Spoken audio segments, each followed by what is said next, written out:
Ajo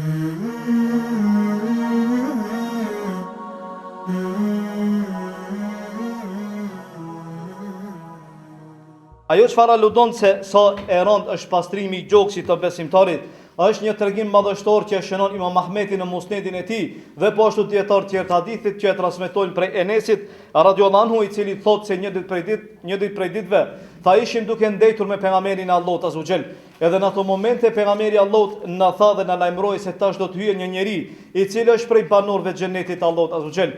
Edhe thotë Enesi se hyri një njeri i cili i pikonin pikat e abdesit nga mjekra e tij. Në Allahun i kishte pasmor në dorën e tij, edhe ai njeri duke shtem pamjen e tij shumë njeri i thjesht. Edhe mor edhe ul në atë vend edhe nuk foli asgjë.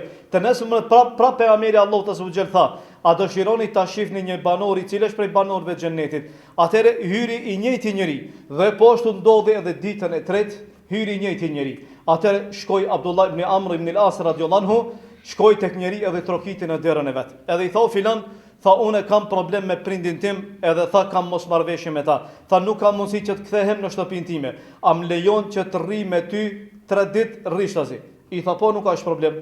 Atëherë hyn Abdullah ibn Amr ibn al-As, qëllimi i tij ishte thjesht ta shef se çfarë adhurimi ban. Si e ka fituar xhenetin Allahu azza xal. Profesionim madhështor. Një njeri kur e kupton për një njeri se ka qenë banor i xhenetit me përgëzim nga ana e pejgamberit të Allahut. Synimi i tij ka qenë adhurimi, ka pas dëshirë të merr ta shef se çfarë vepron ai, me qëllim që ta ban edhe ai sot. Me qëllim që ta ban edhe ai. Kurse sot ne nëse ndokushje paraqet një njeri, thotë se filani është i devotshëm, filani e ka një cilësi të mirë, fare nuk na intereson që shembull të shkojmë edhe ta shohim se me të vërtetë çfarë cilësi e posedon dhe si ka mundësi që ne të arrijmë deri tek ajo me të cilën arriti edhe ai. Thot Abdullah ibn Amr ibn al-As thotë se ndeta 3 ditë tek ai. Mirë po tha nuk po është diçka jashtëzakonshme jashtë tjerëve.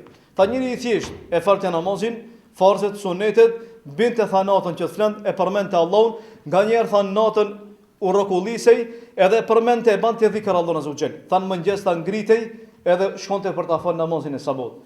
Hera e parë apo dita e parë, dita e dytë, ditën e tretë e pastë nuk ka asgjë dhe i thash o filan. Thash nuk është e vërtetë se unë kam mosmarrveshje me prindin. Po e dëgjova pejgamberin Allahut se të përgëzoj me xhenet. Edhe për këtë arsye erdha që të shoh të marr shembulltyr se çfarë ti vepron, edhe unë ta baj atë. I tha filan ti e pa vetë unë çfarë veproj. Jam i njëjtë, sikur si tjerë. Mirë po thot, unë ajo që kam dallon, ndoshta prej tjerëve, është se nuk e përmendi askënd për të keq. Nuk e kam zili vallahu tim musliman se Allahu ja ka dhënë atij një begati, edhe plus asaj tha nuk gjej në zemrën time asnjë tradhtim ndaj muslimanëve në përgjithësi. I thot Abdullah ibn Amr ibn al-As, thot kjo është të cilën ti e arrite e ne nuk kemi mundësi që ta arrijmë.